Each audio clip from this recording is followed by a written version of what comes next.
Saturne va quitter le signe Poisson. Moment historique. Quel soulagement! Il était temps qu'il parte. Je n'en pouvais plus. C'était dur, c'était intense, c'était difficile. Ça a été un transit de pertes, d'importantes pertes. Ça a été un transit qui est venu me solliciter dans mes limites émotionnelles. Ça a été un transit qui a fait que mes responsabilités viennent toquer à ma porte. Tout ça, c'est des témoignages de personnes avec lesquelles je travaille, que j'ai eu d'une certaine façon ou d'une autre, soit en consultation en direct ces derniers jours, soit par message, par email. Saturne en Poisson a été un transit très exigeant. Déjà, Saturne en Poisson est un transit qui nous a appris par le passé, quand on étudie les transits antérieurs, à quel point il peut être exigeant. C'est la fin d'un cycle. C'est Saturne, le karma matériel, en train de circuler dans les derniers degrés du zodiaque, et des situations qui prennent fin, la matérialisation, parce que Saturne, de grandes fins. Donc forcément que quand les personnes me disent ça a été exigeant, ça a été un transit de pertes matérielles, de pertes émotionnelles, de pertes très douloureuses, on est totalement dans la thématique du transit. Et Saturne part de ce signe dans quelques heures. Comme je te disais, le samedi 14 février, jour de Saint-Valentin, à minuit, heure universelle. Et donc je viens te parler de tout ça, je viens te donner quelques clés de compréhension, je viens discuter, te rencontrer un tout petit peu. Ça faisait un moment que je ne faisais pas de live ici sur Instagram, je suis contente de te retrouver. Je veux bien répondre à certaines de tes questions si tu les as, ça me fait vraiment plaisir d'être ici et de te retrouver, de passer un petit moment avec toi. Parce que ce transit de Saturne en Poisson se termine dans des circonstances très particulières. Et je sais que quand on vit des choses difficiles, exigeantes, qui viennent nous solliciter très fortement, surtout à un niveau émotionnel, mais aussi à un niveau physique, parce que d'une certaine façon, Saturne étant en lien avec les conséquences dans la 3D de ce que nous faisons dans la vie, et même de ce que nous traînons de vie antérieure, pour celles et ceux qui résonnent avec ça. Moi, personnellement, je ne peux pas faire mon travail en tant qu'astrologue sans considérer ceci. Mais bon, après, je comprends que pas tout le monde résonne avec cette perspective de la vie. Mais toujours est-il que quand on est en train de vivre des circonstances matérielles, physiques, corporelles, émotionnelles, difficiles, on est content de savoir qu'il y a une fin. Sauf que en cette année 2026, quand Saturne quitte Poisson, nous sommes en train d'avoir en parallèle une autre situation qui nous dit, comme dit mon cher Lenny Kravitz, « It ain't over till it's over ». C'est-à-dire, ce n'est pas fini jusqu'à ce que ça soit fini. Et je vais t'expliquer pourquoi, mais avant ça, je vais faire un coucou à tout ce petit monde qui me dit bonjour, salut, et merci de m'accompagner en direct. Moi aussi, quel plaisir de vous retrouver. Donc du coup, Saturne, messieurs, mesdames. Saturne est entré le 7 mars 2023 en Poisson. Et comme d'habitude, ces transits sont d'environ 2 ans et demi, 3 ans. Pendant ce transit, il a rencontré uniquement 2 fois le Soleil. C'est une peculiarité de ce transit que Saturne n'a rencontré le Soleil que en février 2024 et en mars, je pense, 2025. avant ça, c'est-à-dire pendant toute la première année que Saturne a passé en Poisson, il n'y a pas eu de conjonction au Soleil. Et les conjonctions au Soleil sont importantes lors de transits de planètes lentes comme Saturne, parce que c'est une conscientisation que ce transit est en train de se tenir, tu vois. Avant ça, c'est un peu comme si la planète était en train de travailler. C'est comme si, tu vois, Saturne est un peu une planète de présence autoritaire et tu vois, de souveraineté. Et c'est comme si un nouveau chef arrivait dans une entreprise, mais qu'il n'occupait pas son poste ou qu'on ne le présentait pas officiellement tout de suite, non? Qu'il vient hors heure de travail pour tout le monde, qu'il est en train d'étudier les dossiers, qu'il est en train de s'imbiber de ce qui se passe dans la boîte, dans les différents services, mais et qu'on sait, tu vois, il y a comme des rumeurs qu'il est là, qu'il vient, qu'il va et tout, que personne ne sait vraiment qui c'est, mais on ne nous a pas encore dit, ben voici monsieur ou madame tel, et c'est lui ou elle qui va s'occuper de ça, non?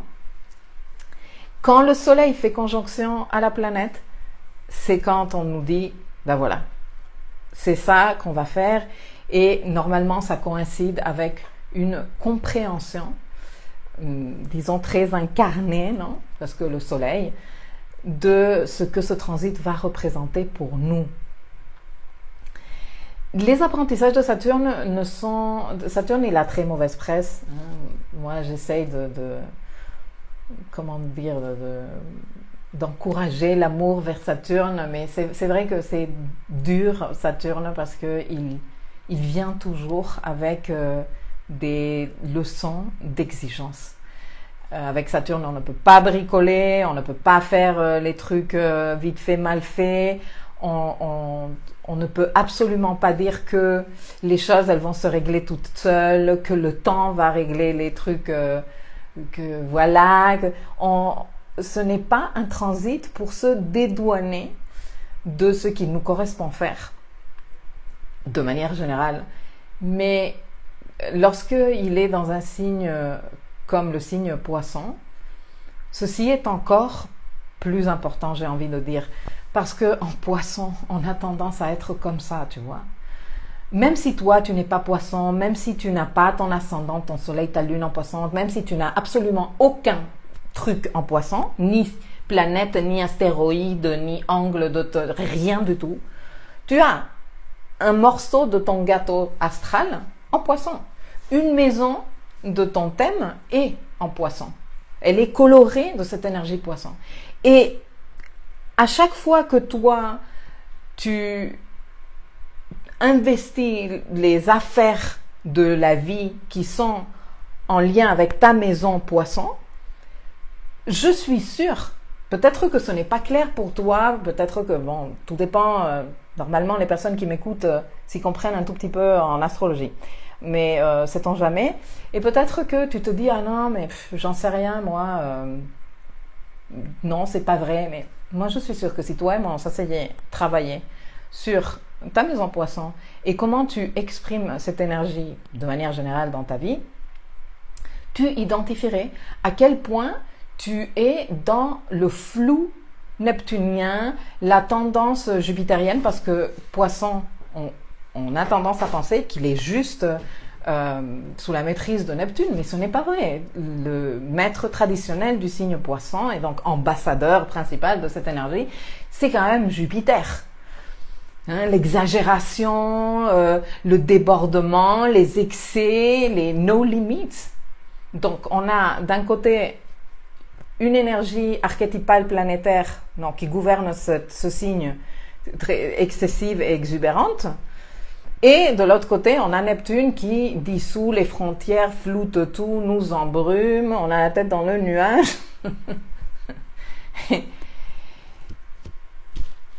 Et c'est comme ça qu'on est dans le secteur Poisson de nos roues. On a tendance à avoir difficulté à poser des limites. On a tendance à être peu clair là où on a le signe Poisson dans notre thème.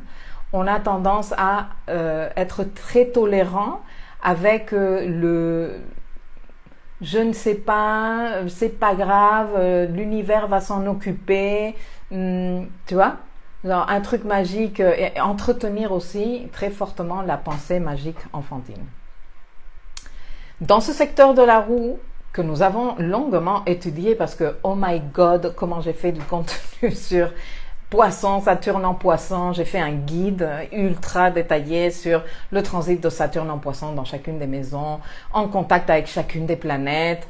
J'ai fait un guide avec des questions coaching pour t'aider à identifier les tendances no limits dans ta vie et faire le nécessaire pour justement apprendre à poser des limites et sortir ou commencer à sortir, ou en tout cas mettre de plus en plus de conscience sur cette tendance que nous avons tous dans le secteur poisson de notre roue à faire sauter les limites, à ne pas savoir poser des limites, je te dis, à tolérer des situations que dans la maison Capricorne ou dans la maison Taureau ou même dans la maison Vierge, nous ne tolérerions pas.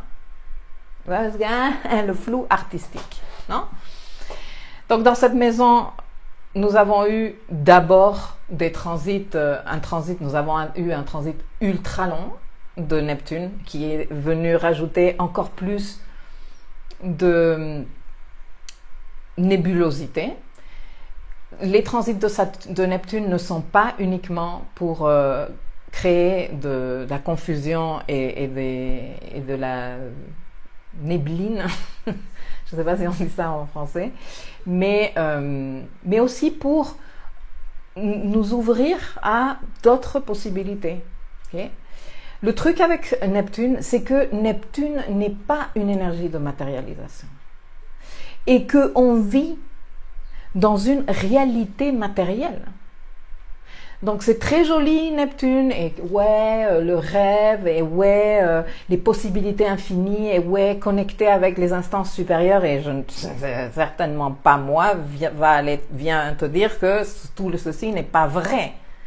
Bien sûr que c'est vrai, mais et comment tu atterris tout ça dans la matière? Et comment tu fais corps avec tout ça? C'est ça la question qui se pose, non? Donc pendant très longtemps, depuis 2012, Neptune est arrivé en Poisson et dans ce secteur Poisson, certainement, comme je te dis, c'est une question d'aller étudier et de se poser les bonnes questions. Tu as peut-être eu envie, ou tu t'es peut-être senti capable, ou tu as peut-être eu comme des inspirations, des idées, hein, parce qu'au final, qu'est-ce que c'est une idée? Une idée, c'est de l'information que tu télécharges des instances supérieures. Deux choses qui sont plus grandes dans le secteur poisson de ta roue, enfin dans les affaires qui correspondent, dans les affaires de la vie réelle qui correspondent à la maison poisson. Chacune des maisons signifie quelque chose et fait référence à un domaine de vie. Bon, dans cette maison, depuis 2012 et de manière grandissante, parce que tu n'es pas obligé qu'en 2012, c'est bon, tu as eu cette idée et tu t'es dit, mais ça a été comme un appel, petit peu par petit peu, non? De viens, regarde, il y aurait d'autres possibilités. Et donc, c'est créer un rêve avec un R majuscule. Un rêve très grand, très puissant, très inspirant, très magique, très qui te faisait rêver. Ok, nous avons eu ensuite d'autres transits, dont le transit de Jupiter, qui a fait d'ailleurs conjonction à Neptune. Donc on a eu une conjonction des 2 maîtres du signe, dans le même signe, à 23 degrés Poisson, je me rappelle parfaitement. Et donc, le rêve, il a pris encore plus de enthousiasme, encore plus de inspiration, encore plus de capacité de ressentir, oui, mais ça a un potentiel. Mais tant que la chose reste là, dans les nuages de neptunien et poissonnesque, tant que ça reste comme une idée, ça peut devenir même un truc idéal qu'on a du mal à vraiment prendre et dire, et je fais quoi avec ça? Donc malgré la très mauvaise réputation que Saturne a, moi personnellement, je suis très contente d'avoir vécu son arrivée en Poisson, où il a dit, bon, ça suffit maintenant de j'allais dire un mot qu'on va me striker sur YouTube quand je mettrai non. Donc ça suffit d'arrêter d'être en train de rêver le rêve sans fin. Ce n'est pas sain, ce n'est pas bon non plus. Nous sommes dans une réalité matérielle. Une réalité matérielle demande de structurer et de matérialiser les choses, parce que sinon cela ça nous taxe à un niveau estime de nous-mêmes et réalisation personnelle, tu vois. Genre, si toute la vie, tu es en train de jouer avec l'idée, la possibilité, le potentiel de quelque chose, mais tu ne fais rien pour atterrir ça dans la réalité, d'une certaine façon, et même si ce n'est pas du tout conscient, il y a,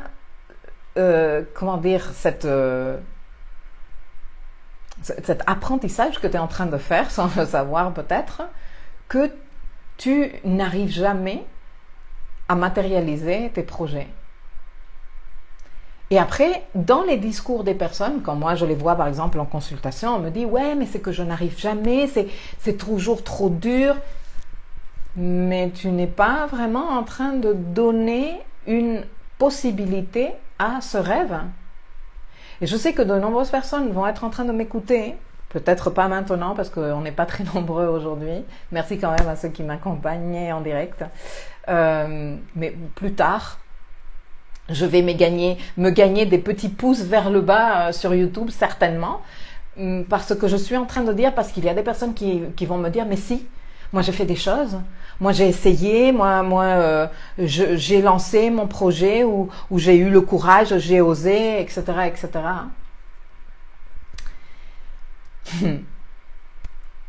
Mais ça va au-delà de ça. C'est plus subtil que ça. Ça va au-delà de se présenter physiquement pour quelque chose.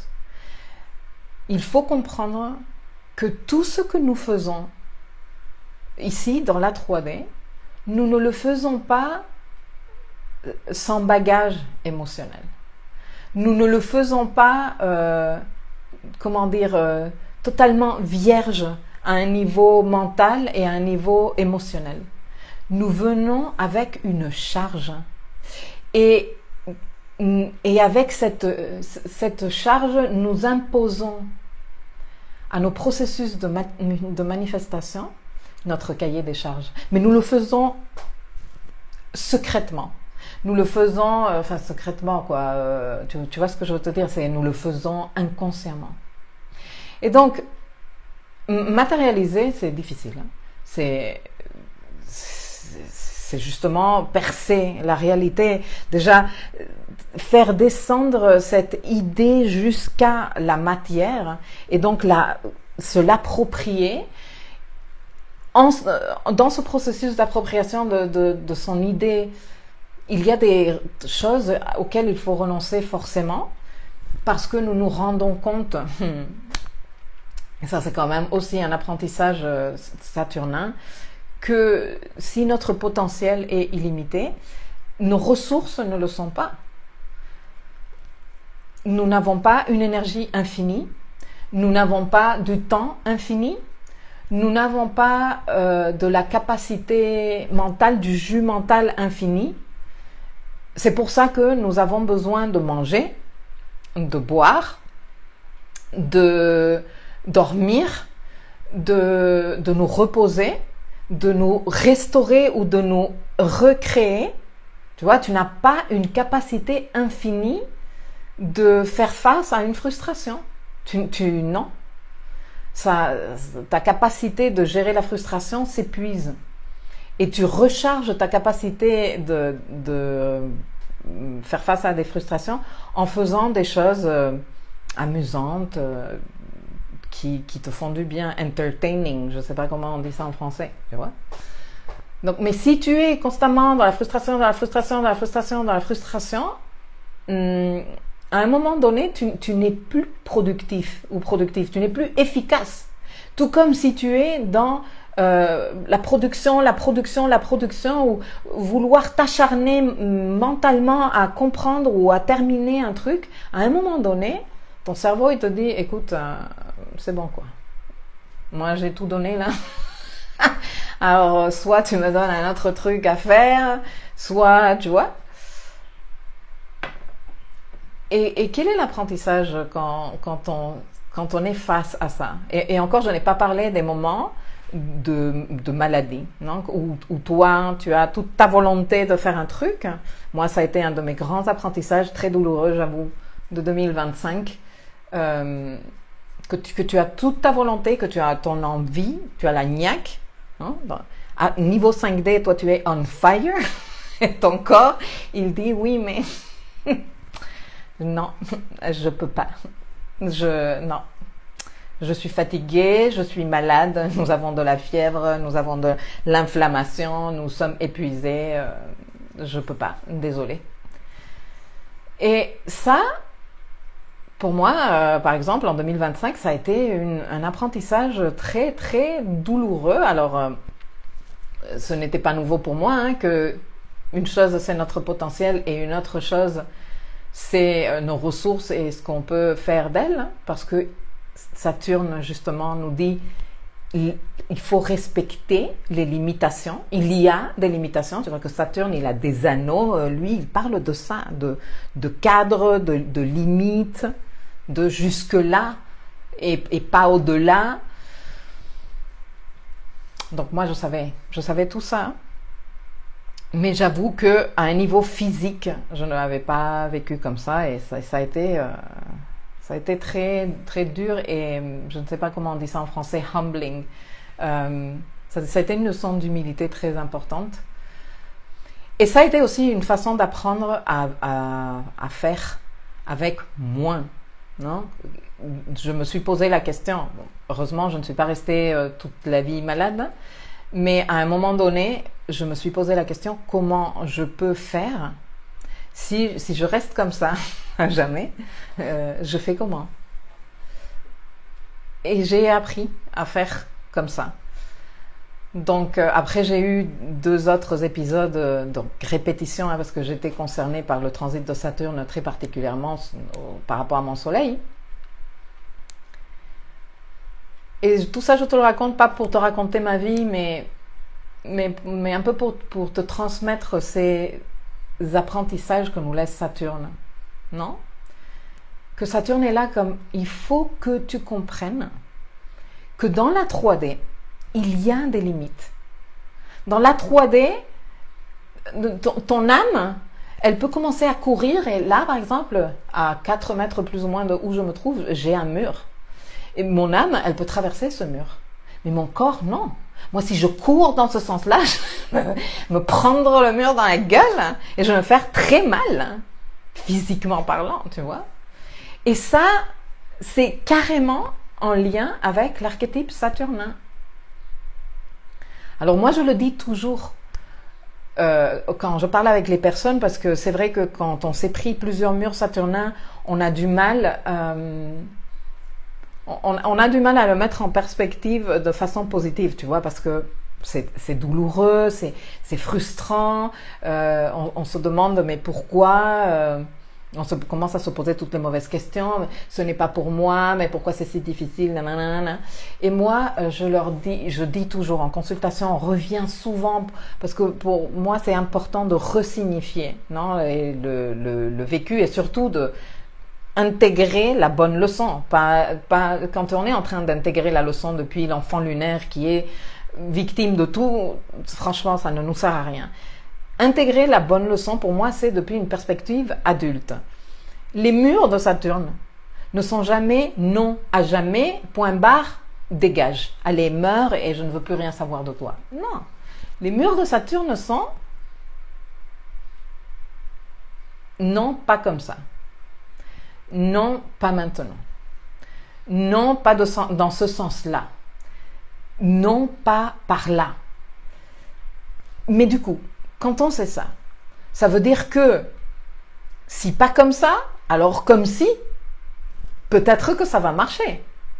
Si pas dans ce sens-là, eh bien dans ce sens-ci ou dans ce sens-là.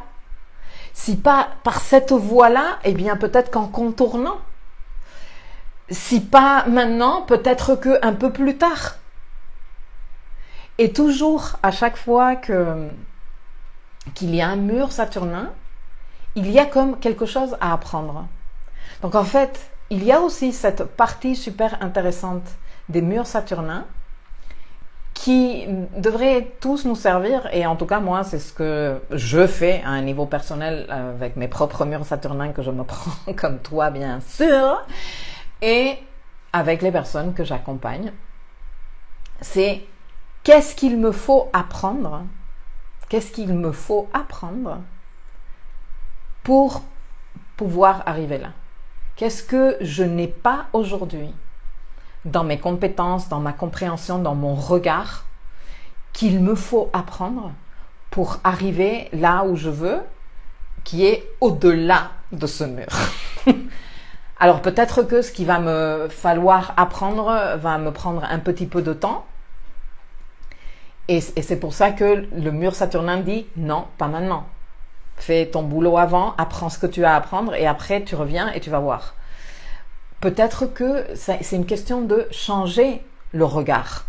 Non, après, tout dépend des circonstances. Moi, je ne peux pas ici parler de tous les différents cas.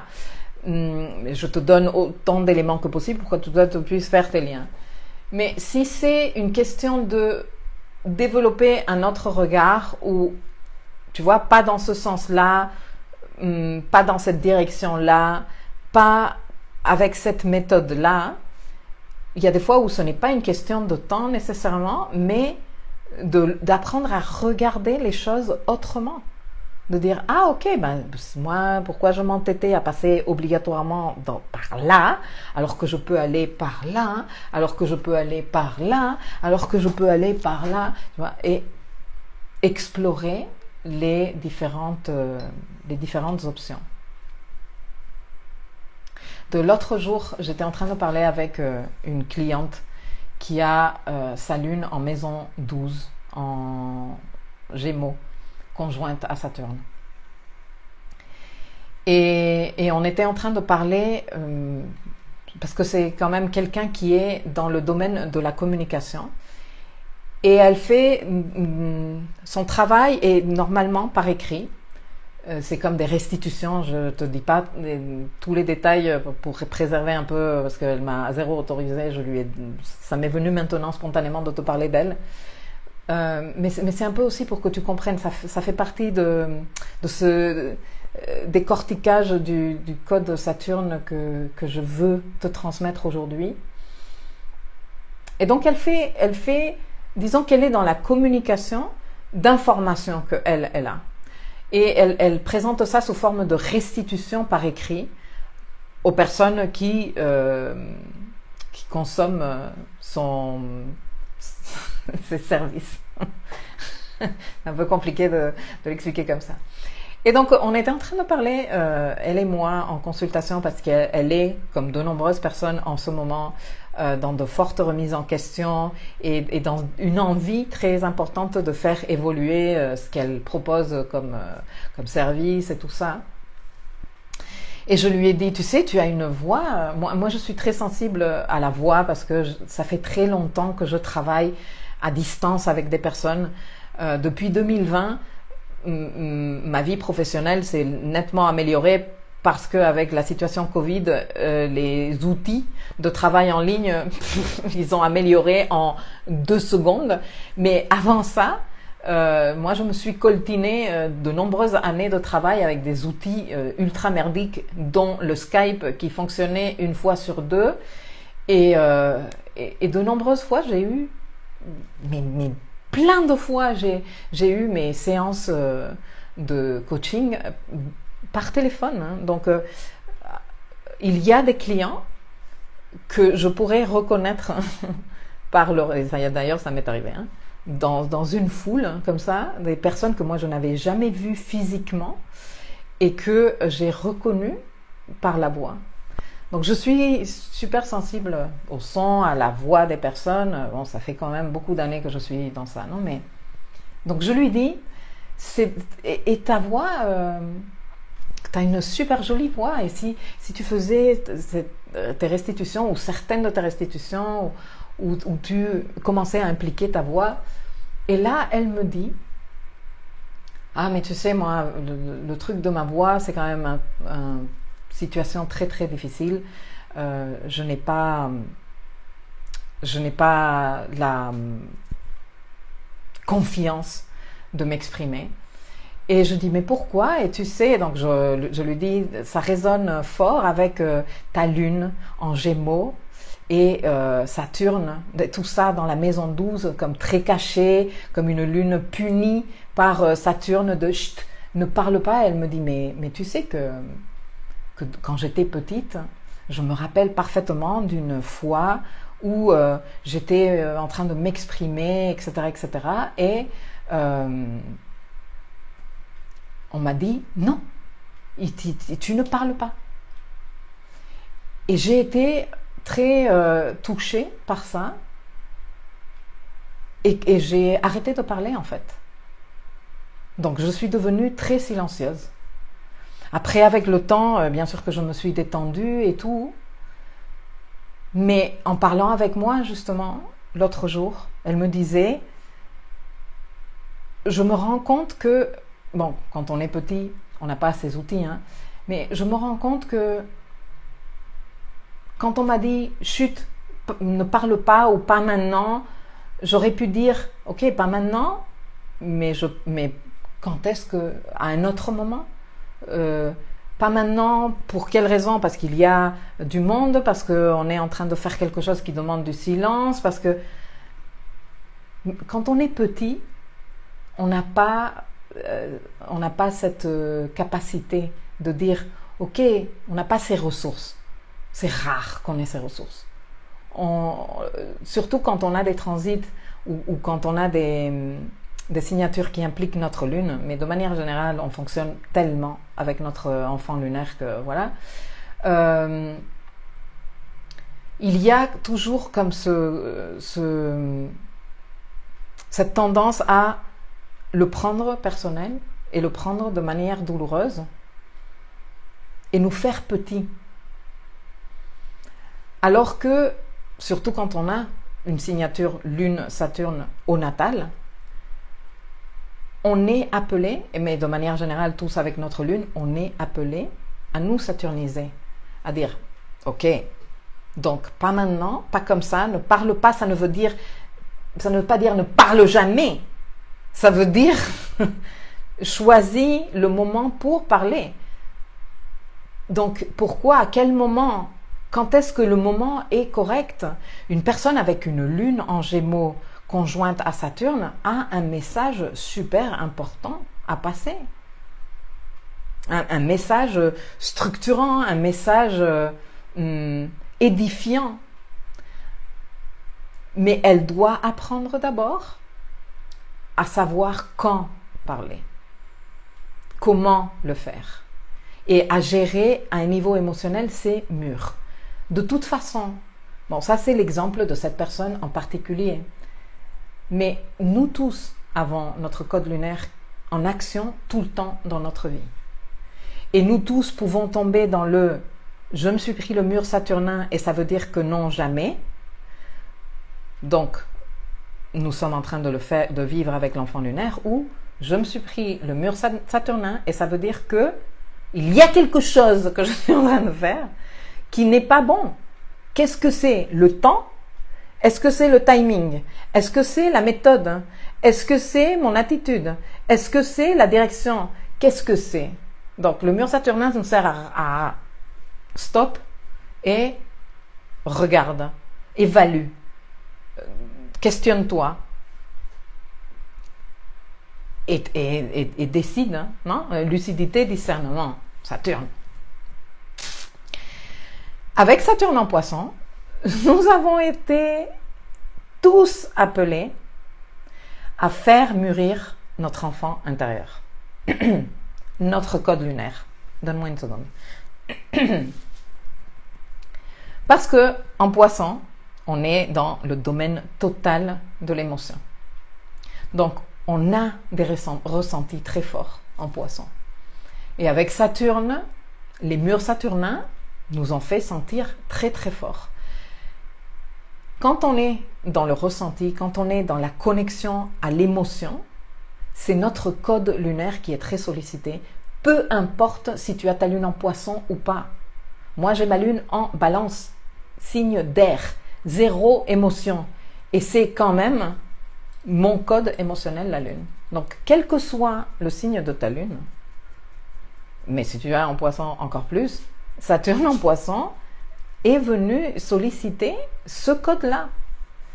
Et le solliciter dans une démarche de responsabilisation. Ok? C'est pour ça que ça a été dur. Et là, Saturne, il part. Non? Et je te disais au début de ma vidéo, mais c'était un hook, hein, j'ai fait exprès pour attirer un peu l'attention. C'est bien, ça marche, hein, on est de plus en plus nombreux. Il part. Et ça veut dire quoi? Ah bah c'est bon, c'est fini. Ouf, je n'en pourrai plus. C'est fini. Non. Non. Alors, deux raisons importantes pour lesquelles ce n'est pas fini.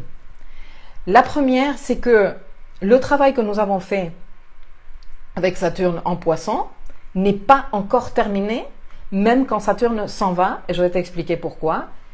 Et j'arrive avec ça.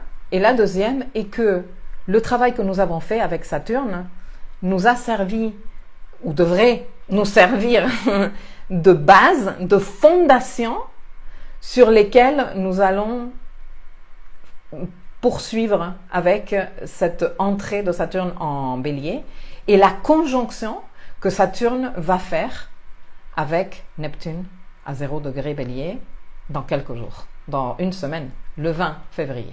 Le 20 février vers 17h plus ou moins, heure universelle.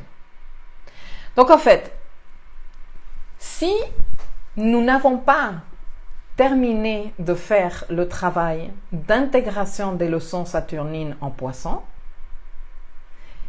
nous allons emmener ce bagage dans la suite. Et moi, personnellement, à titre personnel, c'est-à-dire moi, Milka, j'ai pu identifier des bagages ces 3 dernières années grâce au transit de Saturne en Poisson que je ne veux absolument pas pour la suite. Donc je suis corps et âme en train de faire le boulot pour pouvoir déposer ça en 2025 et démarrer l'année astrologique 2026 avec plus de légèreté dans ce sens-là. Et pouvoir dire, c'est bon, ça, je l'ai laissé derrière moi, ça, je ne l'emporterai pas avec moi. Déjà, l'avoir conscientisé est super important, bien sûr, mais il ne suffit pas de le conscientiser, il faut aussi voir quand est-ce qu'on est en train de tomber dans nos mécanismes, non? Et c'est des mécanismes qui sont très puissants à un niveau émotionnel. Donc, ils ne sont pas faciles à dépasser. Et moi, personnellement, ces derniers temps, ce que je me disais quand je ressentais les trucs très forts, les angoisses ou les peurs, je me disais, c'est des karma calories que je suis en train de brûler là. C'est des karma calories et je continue, je reste présente. J'ai pas terminé de faire ce travail. Et certainement, tu vas me dire, mais attends, Milka, Saturne, il part demain. Si tu n'as pas terminé, comment ça va se passer? Tu vas démarrer le nouveau cycle sans avoir terminé? Alors, je pense que si tu me connais un tout petit peu, tu sais parfaitement que je crois zéro, ni en tant qu'astrologue, ni en tant que personne humaine, que les choses sont, tu vois, il y a matriciel et qu'il y a un truc avant et un truc après. Je crois à ça. Je crois dans les processus en cours. Je pense qu'on est dans un processus en cours. Et ceci est quelque chose dont j'ai déjà parlé dans du contenu life mapping et avec les membres du programme Architecte de ma vie, mais je vais le redire ici. Nous avons déjà la notion que Saturne termine son transit en Poisson, alors que nous sommes en saison Poisson. C'est-à-dire, enfin, nous sommes dans la frontière entre la saison Poisson et la saison Verseau et la saison Poisson. C'est-à-dire que nous sommes à la fin de l'année astrologique 2025. Cette année astrologique 2025 est toujours en cours. On est en train de finaliser. Ce qui veut dire que quand Saturne part, exactement quand il part le 14 février à minuit 12, il part et quitte le dernier degré et la dernière minute Poisson, nous n'avons pas terminé l'année, nous sommes en pleine clôture ou en pleine préparation pour faire la clôture de l'année 25. L'année 2026 démarre, astrologiquement parlant, et c'est moi les paramètres que j'utilise, le 20 mars 2026. Jour où nous avons le soleil à 0 degré 0 minute du zodiaque, donc du signe Bélier. Là démarre une nouvelle année astrologique. L'événement Saturne-Neptune se tient un mois avant. Et tout ceci est très joli parce que Saturne-Neptune est une conjonction très insaisissable. Comme je te disais tout à l'heure, jusqu'à ce que on n'a pas la participation du Soleil. Et ensuite, parce que le Soleil vient souvent accompagné par Vénus et Mercure, ils sont pas très loin du Soleil. Soit Mercure, il arrive un tout petit peu avant le Soleil, après le Soleil, après Vénus, soit ils arrivent plus ou moins en même temps. Bon, bref. Cette année, nous avons en plus la situation exceptionnelle que Mars arrive très rapidement aussi derrière le Soleil, puisque en saison Capricorne, nous avons eu une triple conjonction Vénus, Mars, Soleil, et que Mercure, il n'était pas très loin. Donc, en ce moment, nous avons le Soleil qui avance quasiment entouré de nos 3 planètes personnelles qui sont super importantes parce que avec Mercure, le mental, avec Vénus, le désir, la valeur, et avec Mars, la prise d'initiative active, la volonté. Donc, figure-toi que cette conjonction Saturne-Neptune qui se tient à 0 degré Bélier, elle va laisser là une graine énergétique. Mais cette graine, c'est une graine que, voilà, elle est très 5D, tu vois. Comment on l'atterrit? Ah ben, nous allons avoir par la suite des transits importants sur ce degré qui vont nous permettre, petit peu par petit peu, de nous approprier de cette énergie et de lui donner corps dans la matière. Il y aura le passage de Vénus par ce degré-là, il y aura le passage du Soleil par ce degré-là, il y aura ensuite le passage de Mercure, et enfin Mars va circuler sur ce degré-là de son signe, parce que Bélier est le signe sous la maîtrise de Mars. Mais au moment où se tient cette conjonction, nous avons Vénus à peine en train de sortir de sa phase d'invisibilité. Elle est à peine en train de sortir de sa phase d'invisibilité. Pour de nombreuses personnes, elle ne sera pas encore visible dans le ciel du soir, dans le globe terrestre. Il y aura plein de personnes qui n'arriveront pas encore à la voir. Et Mars sera toujours en invisibilité. Mais un truc super intéressant, c'est que Mercure sera en boucle rétrograde. Mercure, au moment où se tient cette conjonction, est en boucle rétrograde. Et en une boucle rétrograde, messieurs, mesdames, et c'est justement ce que je voulais venir te dire ici, qui n'est pas n'importe quelle boucle rétrograde. Mercure rétrograde en Poisson, entre les degrés 8 et 22 Poissons. 8, attends, je vais regarder, parce que je me le suis noté, entre les degrés 8 29 Poissons et les degrés 22-33 Poissons. Alors, bon, ceci c'est quelque chose que je t'ai expliqué depuis le début de l'année 2025 dans une leçon qui s'appelle Les périples de Mercure en 2025. La dernière boucle rétrograde de l'année, qui est celle-ci, elle est détaillée, elle est toujours dans le dossier Life Mapping. Donc, je te recommande, j'ai créé des chapitres dans l'audio pour que tu puisses repérer les différentes rétrogradations, que tu puisses aller écouter ce que je te raconte sur chacune de ces rétrogradations. Avant de passer ici aujourd'hui, je suis allée quand même écouter ce que je te disais à l'époque et je te le redis ici, et ça fait un moment que je te le dis. Ces degrés, 8, 9 poissons, 22 poissons, sont des degrés ultra importants par rapport au transit de Saturne en poisson 2023-2026. Et je vais te dire pourquoi. Parce que à 9 degrés poisson, le 28 février 2024, nous avons eu la première conjonction Soleil-Saturne, qui a été une triple conjonction parce que Mercure était aussi de la partie. Et le 12 mars 2025, la deuxième et dernière conjonction qu'ont fait Saturne et Soleil dans le signe Poisson, s'est faite à 22 degrés Poisson. Donc Mercure est en train de circuler entre les deux points où le Soleil et Saturne ont fait conjonction pendant ce transit de Saturne en Poisson. Ce qui, de toute évidence, est un appel à utiliser cette rétrogradation de Mercure pour terminer d'intégrer les leçons saturnines de Saturne en Poisson.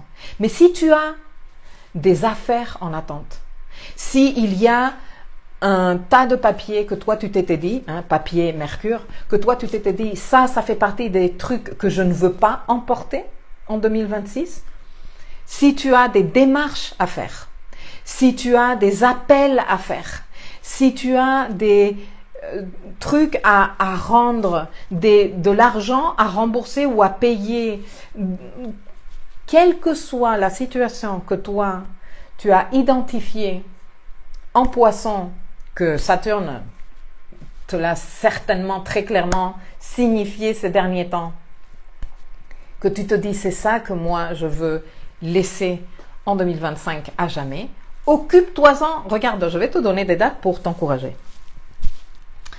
Mercure est entré en boucle rétrograde. Tu vois que moi, je sais que dans l'astrologie mainstream, on vous parle de rétrogradation, que c'est la période où la planète, elle est en mouvement rétrograde. Apparemment, c'est ce qu'on voit depuis notre position terrestre dans le ciel. Mais la rétrogradation n'est qu'une des 3 phases de la boucle rétrograde de la planète. C'est vraiment un tout petit morceau. La boucle rétrograde est ce qu'il nous faut considérer parce qu'il y a la partie où la planète avance direct par les degrés où elle va rétrograder. Ensuite, elle arrive, elle se met stationnaire et elle commence la rétrogradation. Elle arrive au point où elle a démarré sa boucle rétrograde, elle se met stationnaire et elle se remet direct et elle recircule une 3e fois par ces mêmes degrés. Tout cela, aller, retour, aller, s'appelle la boucle de rétrogradation. Et la boucle de rétrogradation de Mercure en Poisson se tient entre les degrés, donc 8, 29 Poissons, à côté de là où Soleil, Mercure et Saturne ont fait conjonction. Pardon, j'avais une alarme. En février 2024, et les 22 degrés Poisson, qui est le point où Saturne et Soleil ont fait leur dernière conjonction en Poisson en mars 2025. Tac. Là, Mercure, il va faire tchac, tchac, tchac. Il commence sa boucle rétrograde il y a 2 jours, le 11 février. C'est là qu'il est entré en boucle rétrograde. Il va avancer jusqu'au 26 février. 26 février, Mercure commence à rétrograder à 22 degrés Poisson. Et il va reculer jusqu'au degré 8, où il a démarré sa boucle rétrograde. Et il reprend là son mouvement direct le 20 mars 2026. Et ensuite, il va prendre encore un petit moment pour repasser une dernière fois sur les degrés où il a circulé pour en ressortir de manière définitive le 9 avril 2026. Donc, regarde. En Kabbalah, on dit le temps est miséricordieux et franchement, quand je vois ce genre de configuration, je me dis, mais grave, parce que nous avons là, à la sortie de Saturne, du signe Poisson, 2 mois environ pour terminer de clôturer l'affaire. Franchement, dis-moi dans les commentaires, ici en direct ou en différé, si ceci t'encourage, si ceci est en train de te donner un souffle d'enthousiasme, de dire oui, j'ai encore la possibilité de le faire, j'ai encore la capacité de me libérer de ça. Oh, ça me donne un mood de 2 mois pour terminer de faire cette négociation, par exemple. Si ce que tu voulais, c'est terminer une collaboration, je sais pas, tout dépend. S'il y a quelque chose dans ta vie où toi tu t'es dit ça, j'aimerais trop que ça reste dans l'année antérieure et que ça ne m'accompagne plus jamais et que ça demande de toi que tu incarnes ton adulte intérieur, parce que ça c'est une clé très importante, que c'est en train de demander que tu restes présent ou présente malgré l'intensité émotionnelle. Malgré l'angoisse ou malgré l'anxiété que ça peut te générer, c'est en train de te demander que tu restes, et que tu restes présent, que tu gardes cette verticalité, que tu gardes cette souveraineté intérieure. Super important, super important. Écoute, je suis ultra insistante là-dessus. J'ai choisi de venir t'en parler aujourd'hui ici parce que tout ça est en train de se passer en plus en saison d'éclipse. Et quand les choses sont en train de se passer en saison d'éclipse, c'est parce que il y a un potentiel évolutif karmique très fort pour chacun de nous. Mercure est entré en boucle rétrograde en conjonction au nœud nord. Il va sortir de boucle rétrograde en conjonction au nœud nord. Et pendant qu'il est en rétrogradation, il va faire 3 fois trigone à Jupiter qui est en Cancer.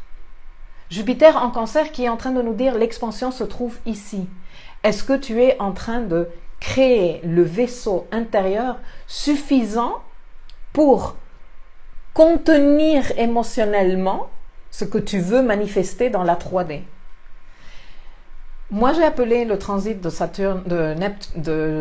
Jupiter en Cancer divinement guidé parce que nous le sommes. Nous sommes divinement guidés, même si la situation qui te concerne en ce moment peut être difficile, même si elle est exigeante, même si elle te fait peur. Sache que tu es divinement guidé. Donc, je suis ici aujourd'hui pour te dire, fais le boulot. Ne t'abandonne pas. Tu as 2 mois encore devant toi. Excellent avec Mercure, surtout si c'est de la paperasse, si c'est des situations légales, si tu as un truc légal à gérer. Avec ces trigones à Jupiter, laisse tomber, c'est ton moment, ne laisse pas traîner. Mets-toi-y, crois en toi, dis-toi, je suis divinement guidée pour terminer cette affaire et pour la terminer dans un sens favorable pour moi, pour ordonner ces papiers. Par exemple, je ne sais pas si tu as un sacré foutoir de papiers par rapport à ta retraite ou par rapport à je ne sais quoi, sers-toi de ces 2 mois pour dire tous les jours, je vais m'asseoir avec toute ma patience et je vais prendre petit papier par petit papier et je vais trier et je vais être en train de me dire « Oh, c'est difficile, ah, ça m'énerve, ah, je m'en veux, ah, comment j'ai laissé que ce désordre se cumule comme ça » et tu vas te dire compassion, compréhension parce que tout ceci est en train de se passer en Poisson. Je suis en train de le faire maintenant. C'est ce qui compte. Et avec ce Mercure rétrograde, idéal pour comprendre les choses, pour donner sens aux choses, idéal pour mettre de l'ordre, idéal, c'est pour ça que je suis aujourd'hui ici en te disant, vas-y, s'il te plaît. En même temps que Mercure est en rétrogradation et 3 fois au trigone de Jupiter, les 3 trigones à Mercure au cas où tu aurais des dates parce que tu dois te présenter au tribunal ou quoi, ou des rendez-vous avec un avocat ou quoi, sache que 16 février, 9 mars, 3 avril, nous aurons des trigones. Jupiter, je te le disais tout à l'heure, il sera rétrograde dans le premier rendez-vous, stationnaire dans le deuxième parce qu'il reprend son mouvement direct le 11 mars et direct le 3 avril. Et dans les 3 cas, il sera à 15 degrés Cancer, qui est son degré d'exaltation maximale dans le signe Cancer, qui est déjà un signe où Jupiter est exalté. Donc, mais je te jure, quand je te dis, si tu as un truc d'ordre légal, si tu as par exemple une demande en cours d'un visa de résidence,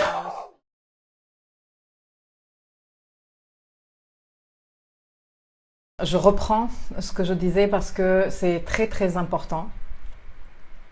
Mercure est en train de rétrograder sur des degrés super importants du transit de Saturne en Poisson. Ceci n'est pas une coïncidence.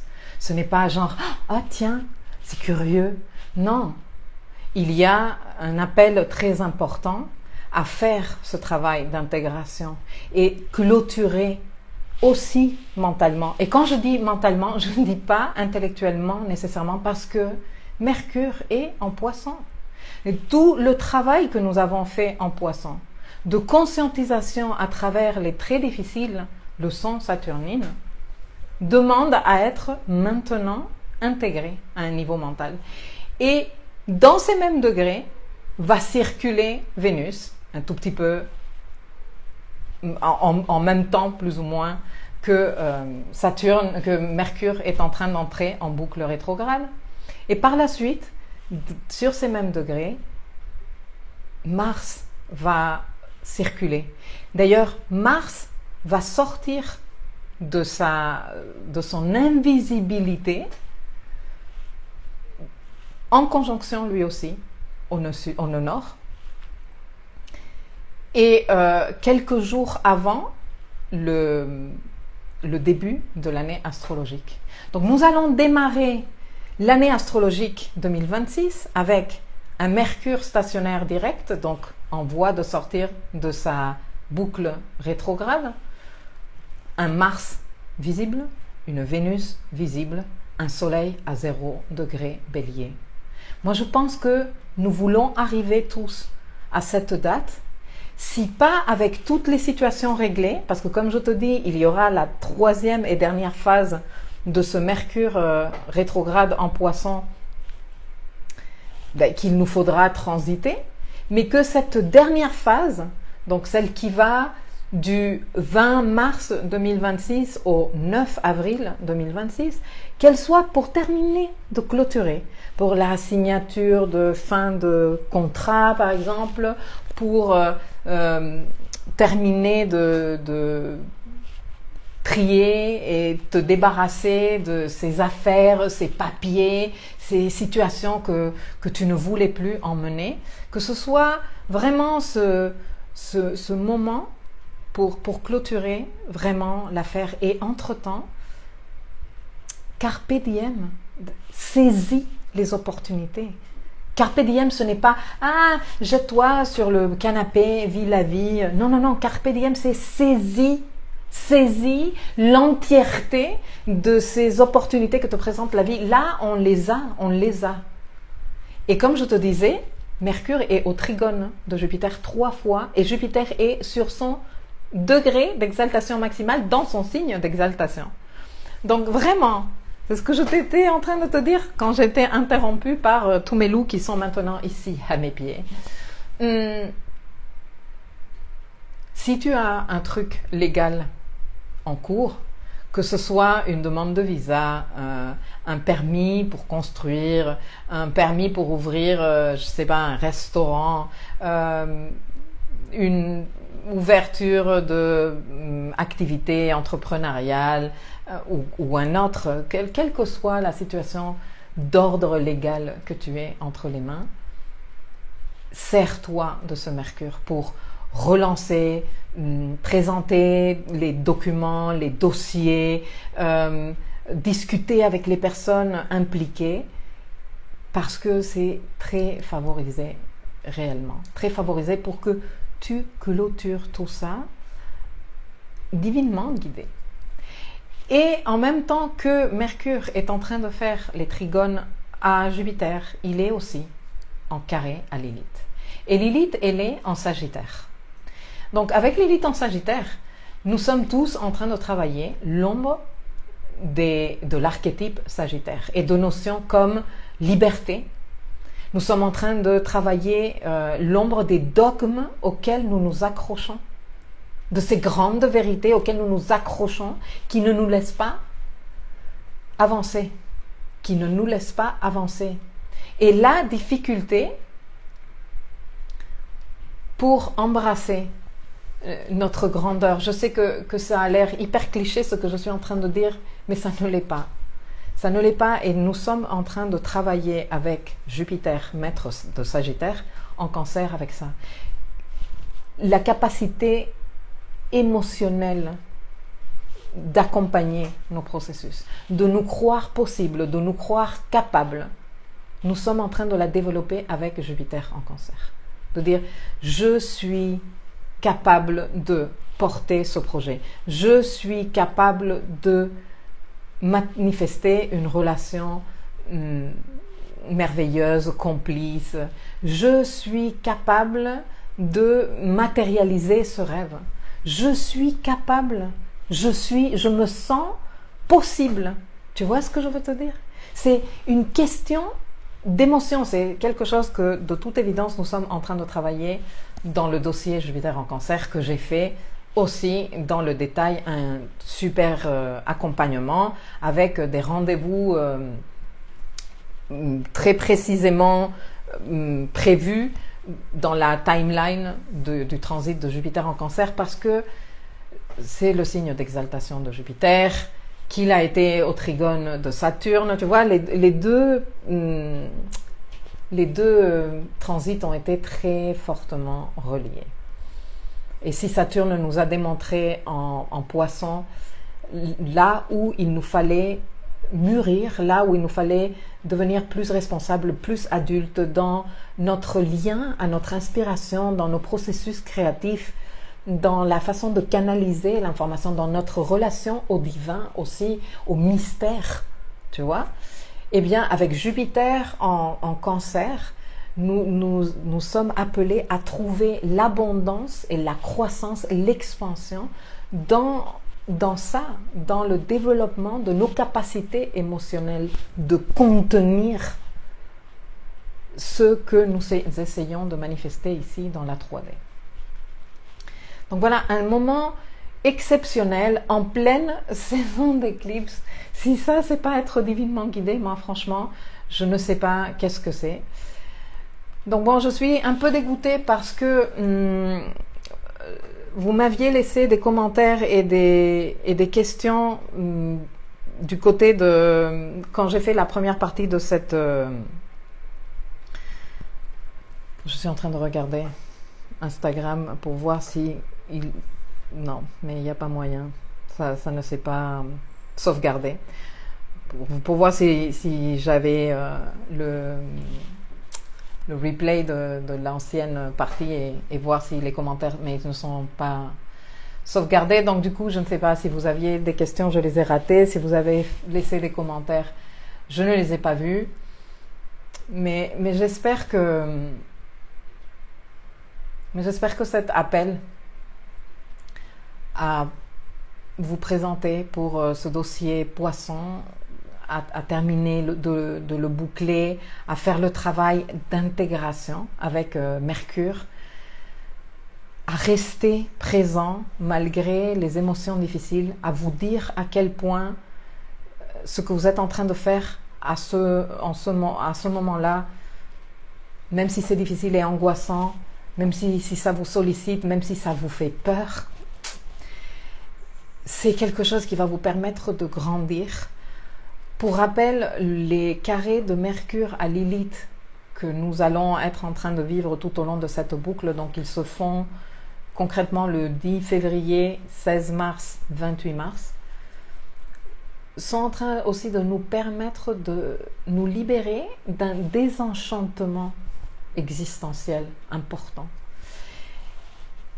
Et tout ceci va être tellement utile pour ce qui suit, parce que nous n'en avons pas 100% conscience encore, mais nous sommes en train de basculer d'une phase où nous avons eu des présences très longues en haut, et donc une énergie de haut très très présente, là tout le temps, tout le temps. Nous avons été dans des dynamiques de terre et d'eau très soutenantes, qui ont aussi demandé de processer les choses et de vivre les processus. Et donc, par moments, pour les plus impatients d'entre nous, peut-être un peu lent, les processus, hein, mais bon, c'est ce qui est. La terre et l'eau ne sont pas des trucs ultra rapides. Et là, nous basculons d'avoir eu Neptune très longtemps en Poisson, donc une présence très longtemps en Poisson. Ensuite, Pluton qui était en Capricorne, Pluton en Terre très longtemps. Uranus qui était en Taureau, enfin il y est encore, mais il part en avril lui aussi. Donc toutes ces présences en Terre haut, Saturne qui a ensuite fait Poisson, qui s'est rencontré non seulement avec Neptune mais aussi avec le nœud nord, et qui d'ailleurs il a été invité principal aux éclipses antérieures. Et là nous basculons au cours de l'année 2026 dans une dynamique où il n'y aura aucune présence long terme ni en haut ni en terre. Pluton est en R, Uranus va basculer en R, Saturne et Neptune seront en feu. Il y a Jupiter qui reste encore un petit moment en Cancer, et j'ai envie de te dire que fort heureusement, mais ensuite il va basculer en Lion, donc feu lui aussi. Et même si Jupiter il continuera tous les ans à changer de signe, ces cycles ne sont pas suffisamment lents pour soutenir l'énergie. Donc là, dans les 2 ans et quelques qui suivent, nous allons être dans des dynamiques ultra rapides. Je ne sais pas comment on va les vivre. Moi, je sais que j'apprécie la rapidité par moment. Mais ces rétrogradations que Mercure va être en train de faire en haut au cours de l'année 2026, et donc celle-ci principalement, et ce que nous sommes en train d'intégrer, niveau présence, niveau connexion émotionnelle, niveau maturité et responsabilité spirituelle, tout ça est fondamental pour vivre la suite de manière qualitative, à mon avis. Je lis vos commentaires parce que vous m'en laissez finalement. Il n'y aura pas le replay. Si il y est déjà, la première partie c'est publié déjà, mais ce que je n'ai pas eu, c'est vos questions. Les questions, parce que j'ai vu que vous aviez laissé des commentaires et je les ai ratés quand j'ai fermé la vidéo. Mais c'est que mes toutous, ils étaient en train d'aboyer trop fort. Le feu va m'arranger n'ayant pratiquement pas de feu dans mon thème. Après, c'est une question aussi de rééquilibrage, mais il va nous falloir apprendre à jouer avec ça. Et le feu ne donne pas présence. L'air ne donne pas présence. Donc, si nous n'avons pas travaillé la capacité de rester présent et de vivre nos processus,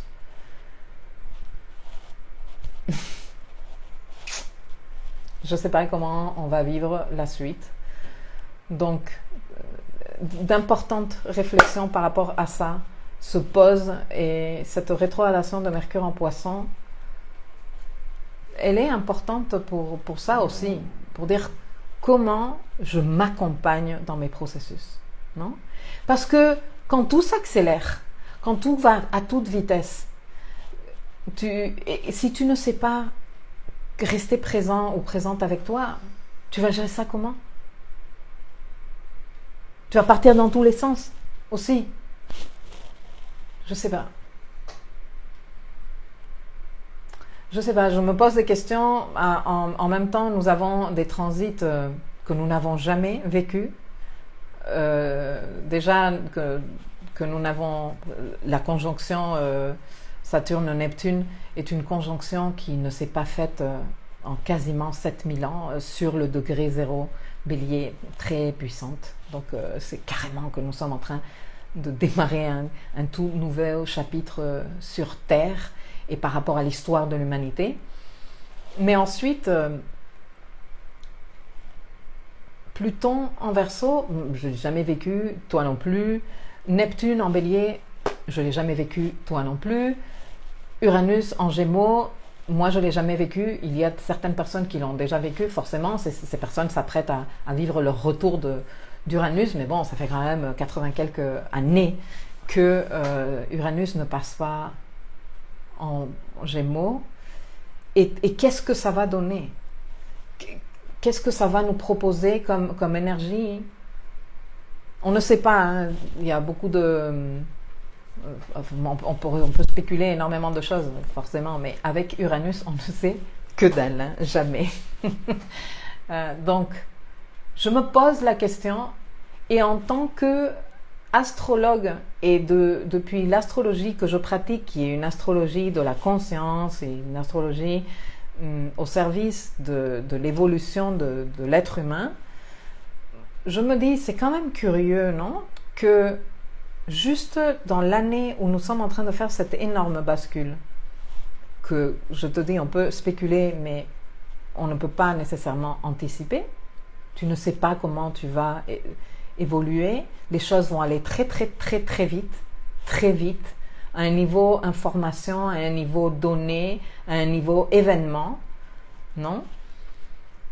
C'est quand même très intelligent et utile que le Mercure, qui est notre dimension mentale inférieure, notre mental inférieur, celui qui nous permet de faire le lien entre ce qui se passe dans le macro et ce qui se passe dans notre réalité individuelle, soit dans des signes d'eau, en train de dire l'émotion, les vertus féminines, ce qui te rend essentiellement humain, ça, ne l'oublie pas. Et compte tenu des dernières nouvelles que j'ai reçues, dont je ne vais pas parler aujourd'hui parce que je ne veux pas en faire le sujet de cette vidéo, mais j'en parlerai parce que j'ai été hallucinée à la lecture de ces informations et qui nous parlent de situations ultra dystopiques. Moi, je me dis, on a besoin de rester connecté à cette partie très humaine de nous, unique. La dimension émotionnelle chez l'être humain, elle est unique. Elle est unique. C'est celle qui nous distingue de tous les autres êtres vivants. Pas qu'il n'y a pas des êtres vivants autour de nous qui n'ont pas des émotions. D'ailleurs, tous les mammifères, c'est plus que démontré, ressentent des émotions basiques. Mais la richesse et la complexité et j'ai envie de le dire, même si peut-être certaines personnes ne vont pas le comprendre ou pas comme je voudrais, la supériorité des compétences émotionnelles humaines est époustouflante. Avec ce Mercure en boucle rétrograde dans les signes d'eau au cours de cette année de bascule, pour moi le message il est clair. Et le fait que Mercure soit en boucle rétrograde dans ces degrés tellement importants en lien avec le transit de Saturne en Poisson, il n'y a pas de doute pour moi. Je continue à vous lire.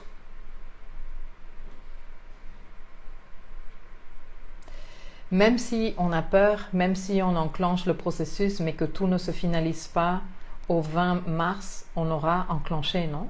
Totalement. Totalement. Totalement. Mais enclenchez-le. C'est vraiment le moment avec Mercure, là, en train de rétrograder, de reprendre les choses et de dire, ok, et comment je finalise ça? Comment je trie ça? Comment j'ordonne ça? Et surtout, le plus important, c'est comment je m'entraîne mentalement à rester connecté à mon émotion sans fuir, sans la tendance à la fuite en poisson, sans m'anesthésier. On cherche à s'anesthésier en poisson. Ça, c'est une caractéristique de cet archétype énergétique. C'est pour ça que l'énergie poisson est en lien avec les substances psychédéliques, l'alcool et tout ce qui nous permet de nous évader de l'ici et maintenant. Donc en fait, cette rétrogradation de Mercure, elle est fantastique justement pour ça, pour dire je m'entraîne mentalement à rester présent. Et oh c'est dur, oh j'ai peur. Ok, je laisse que la peur me traverse, je respire. Non, il y a tellement d'outils et tellement simple, tellement mercurien aussi, pranayama, qui est une technique de respiration qui te permet de remettre ton système nerveux en ordre très rapidement, est une technique mercurienne. Voilà, donc de recentrage, donc je me laisse traverser et je resignifie ces moments intelligemment.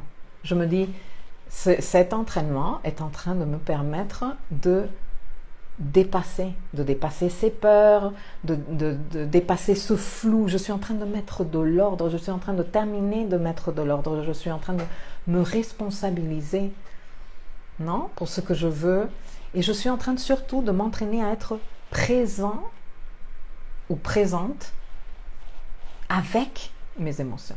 J'allais dire malgré, mais non, avec mes émotions.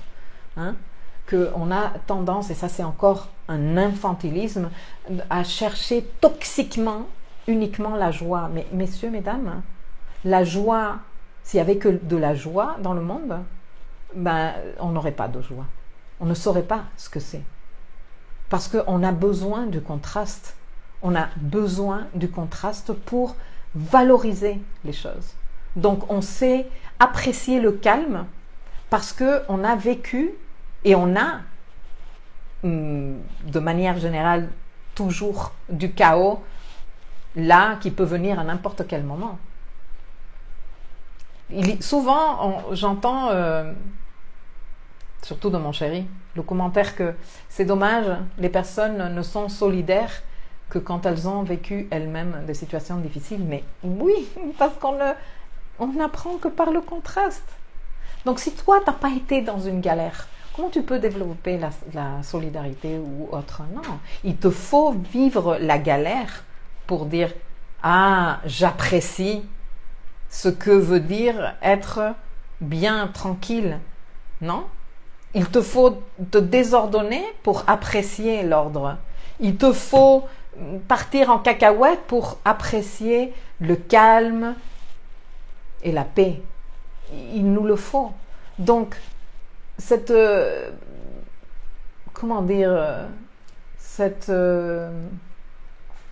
quête infantile de non, je veux juste le bonheur, c'est irréaliste comme pas possible. Et Saturne en poisson, il nous est venu nous apprendre ça aussi. Arrête les conneries de l'enfant lunaire, s'il te plaît, arrête. Non, prends la vie toute comme elle est, prends-la et apprends à rester malgré ou avec tes émotions. Pas toutes les émotions sont super agréables à vivre et elles font partie de ta richesse. Je comprends la profondeur de ce que tu dis. Avec Uranus en Gémeaux, ça nécessitera d'être assez ancré, posé avec soi. Neptune en Bélier, c'était la découverte de Neptune, le lien à la Russie. Je trouve chouette que Mercure rétrograde enfin après le transit exigeant de Saturne. Moi aussi, je trouve exceptionnel. Je me dis, mais quelle bonne idée! C'est qui a prévu ça? C'est qui a organisé le planning? Parce que c'est trop bien que l'intervenant Mercure arrive au moment où Saturne est en train de se barrer presque, tu vois. Saturne s'incline et se soumet à Neptune? Non, ma poulette. Non, Saturne ne s'incline et ne se soumet certainement pas à Neptune. Saturne est l'ordre de Neptune. Il me reste à faire ces leçons parce qu'elles sont carrément importantes et franchement, ça irait trop bien de les faire en ce moment. Sauf que j'ai une pile de trucs à terminer. Mais il y a une notion dont j'ai déjà parlé ici et là en astrologie que l'on appelle la polarisation des transpersonnels. La polarisation de Uranus, la polarisation de Neptune, la polarisation de Pluton. La polarisation, disons, est un phénomène qui se vit par rapport à une gestion très maladroite de l'énergie des planètes transpersonnelles qui, comme son nom bien l'indique, nous dépassent totalement. Donc, en tant qu'individu, nous avons du mal à exprimer ces énergies. Et nous avons tendance à partir dans les extrêmes. Okay? La polarisation plutonienne, par exemple, nous fait aller de l'extrême surpuissance irréaliste à l'impuissance totale. Okay? Dans le but de trouver, bien sûr, dans ces explorations de tout le spectre plutonien, on est censé trouver nos apprentissages. Quand j'ai étudié les polarisations en tant qu'étudiante d'astrologie, que je suis allée,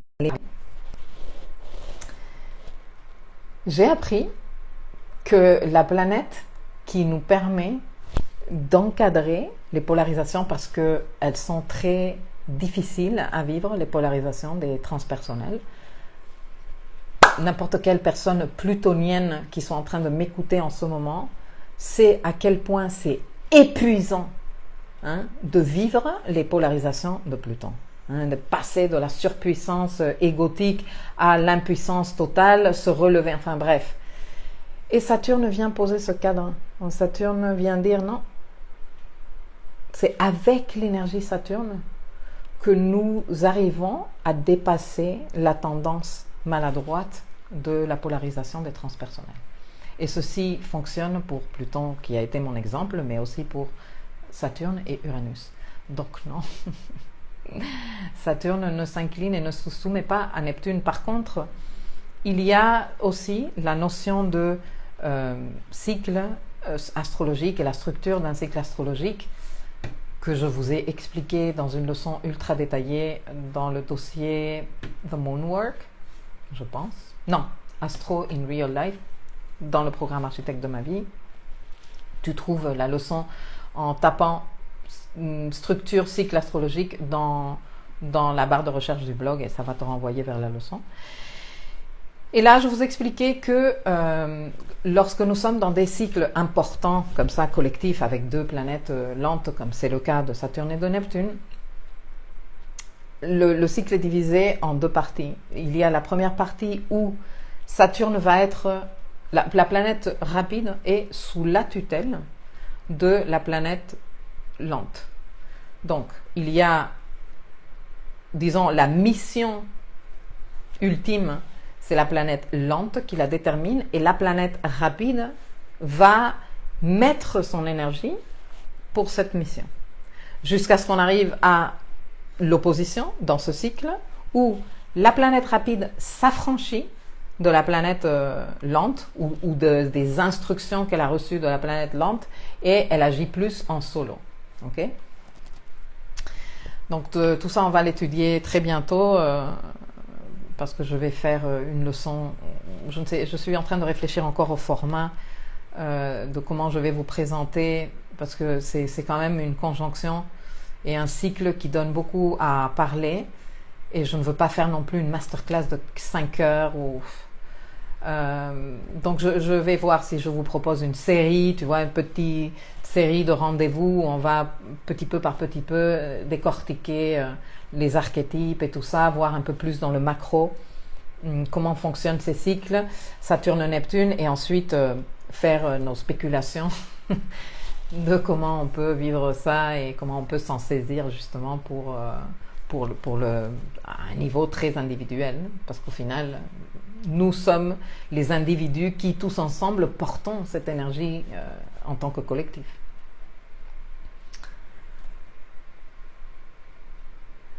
Je vais faire justement un stage sur la présence à soi-même idéal. Le maître bélier, Mars est en Verseau, renforcement de Saturne, la sagesse, le temps, la réactivité, l'impulsivité, que Neptune apporte l'amour plutôt que la confusion. Ben, Neptune, il apporte tout, l'amour et la confusion. Après, à chacun de nous de voir.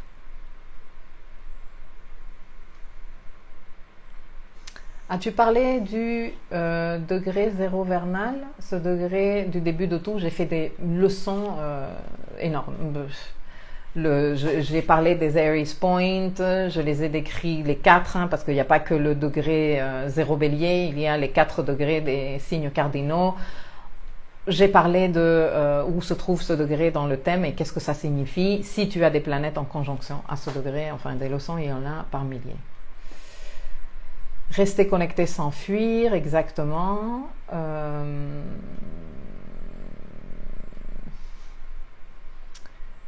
Ce degré est très symbolique, zéro bélier, la première respiration, revenir à ce premier souffle de vie, oui à la vie, à l'indépendance, à la présence. Exactement.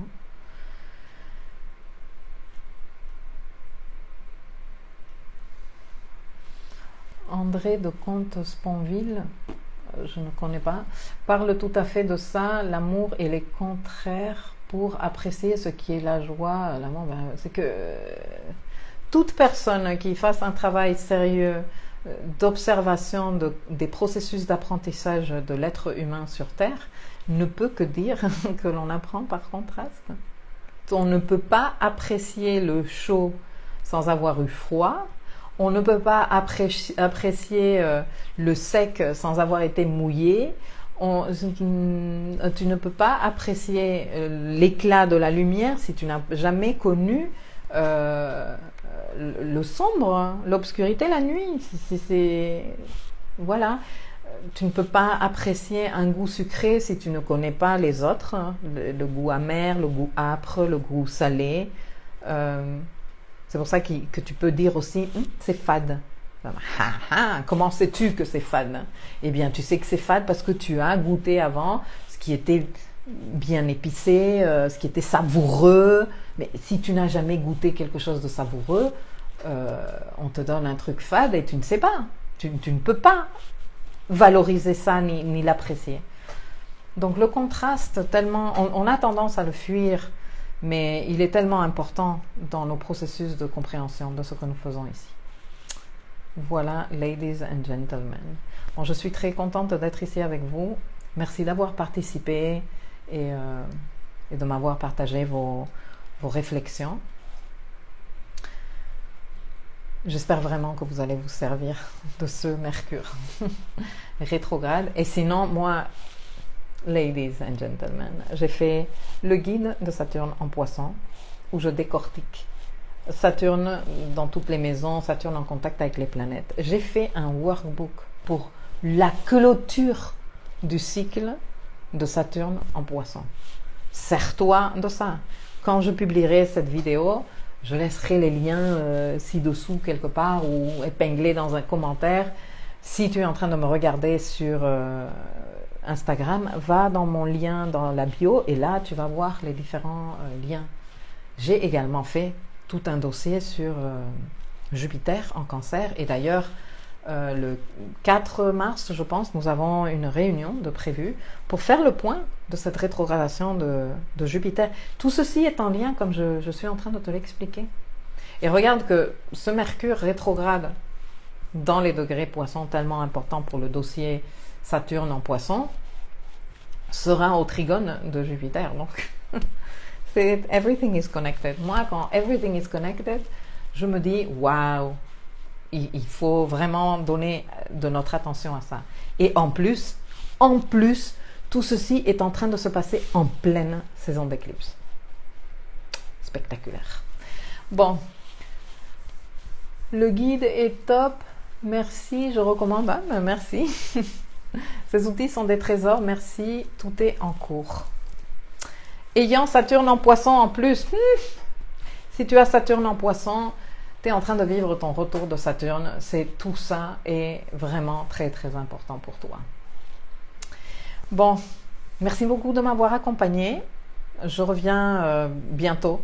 Comme je vous dis, je suis en train de réfléchir parce que la semaine prochaine, nous avons la conjonction Saturne-Neptune en Bélier.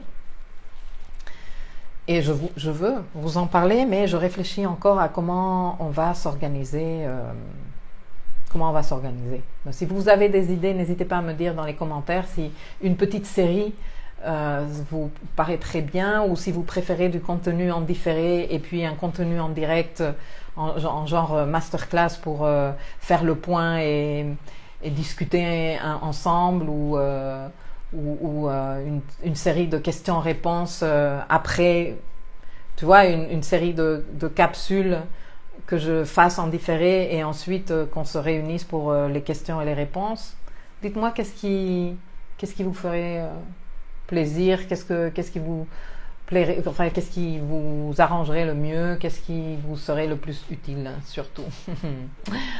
Marie, merci à toi et bravo encore parce que Marie a gagné le jeu concours sur Roadmap. Elle a deviné que ma source d'inspiration pour l'identité visuelle de ce dossier était les aurores boréales.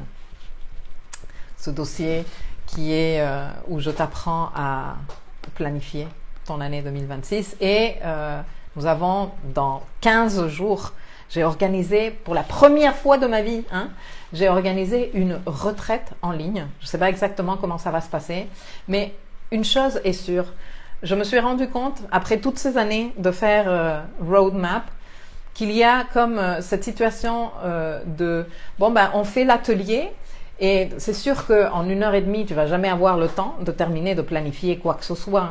Soyons déjà francs et honnêtes, mais ensuite, voilà, ayons cette lucidité. Et je me suis dit, non, mais 2026 est tellement, tellement important que j'ai pas envie de dire aux gens, ok, nous on se voit 1h30 fois 2 ou 3 et après, démerdez-vous. J'ai dit non, on va rester ensemble. On va travailler ensemble. Et donc, du coup, on va se taper vendredi après-midi, samedi toute la journée et un petit morceau du dimanche matin pour vraiment partir avec, si pas toute ta planification entièrement faite, en tout cas bien ficelée. Et puis il y a les rendez-vous trimestriels que on fait, les track and plan, où on regarde en arrière, on reprend ce qu'on a avancé ou pas et on replanifie pour le trimestre antérieur, et tout ça fait partie de ma proposition Roadmap. Alors j'espère que tu vas venir participer. Alors j'ai déjà des propositions, les capsules en différé et direct, questions-réponses, ok. Un gros cadeau, oui Marie, mais tu as deviné. Merci infiniment. La masterclass suivie d'un autre avec questions-réponses serait super. Roadmap est le programme qui m'a le plus aidé dans ma vie, carrément, et ça me fait très plaisir. Bon, je ne sais pas quand je disais, je me rappelle parce que j'étais en train de faire l'édition de ce document ou cette vidéo ou cet audio, et je disais, c'est une méthode infaillible, et franchement, ça l'est. C'est une méthode infaillible. Après, il te faut apprendre à la saisir. C'est pour ça que je ne te dis pas, voilà la méthode, démerde-toi. Je te dis, voilà la méthode, travaillons ensemble et puis voyons-nous régulièrement pour que tu puisses vraiment intégrer la méthode et qu'elle t'appartienne ensuite. Ok ? En tout cas, merci pour vos retours. Je suis très contente que mes outils, que les outils que je me conçois, non, sérieusement, on me demande souvent, tu as écrit ça pour moi, le truc que tu as publié l'autre jour, je trouvais que tu me le disais à moi, et moi je dis non, mais je me l'ai fait à moi. Les décortiquages astrologiques, je me les fais pour moi. Et il y a environ 8 ans, à la suite d'une série de rencontres thérapeutiques avec ma psy, il en est ressorti de pourquoi je gardais tout ça pour moi. quel était le but? Est-ce que j'allais mettre ça au service de quelqu'un? Et je me suis dit, ben ouais, pourquoi pas, je vais faire ça. Et c'est pour ça que je le partage avec toi. Mais en fait, je ne fais que décortiquer le ciel, me le décortiquer pour le comprendre moi. Hein, parce que c'est très beau le truc abstrait, mais moi j'ai besoin de, tu vois, données concrètes pour fonctionner dans la 3D. Et ben je le partage avec toi et toi tu te dis ah ouais ben c'était pour moi, ben non ben on est tous concernés, hein. Qu'on a tendance à dire que en fait c'est les planètes, non, qui décident sur nous, alors qu'en fait les planètes sont en train de nous informer de nos processus. Le mystère nous informe, hein. Et moi je lis ce langage, donc je le partage avec toi et je suis très contente que ça te serve. Oui, c'est ça, le programme est top. Après, il faut mettre ses mains dans le cambouis. Bah ouais. Comme tout dans la vie, ça ne se fait pas magiquement. Mais quand tu mets les mains dans le... Petite interruption, j'ai des messages. Il faut que j'y aille. C'est une bénédiction pour nous tous d'avoir ces outils concrets. Merci à ton cheminement pour le bien de tous. Avec grand plaisir. Bon, je vous fais un gros bisou. Merci de m'avoir accompagné. On se retrouve bientôt. Je vous tiens au courant. Bon week-end.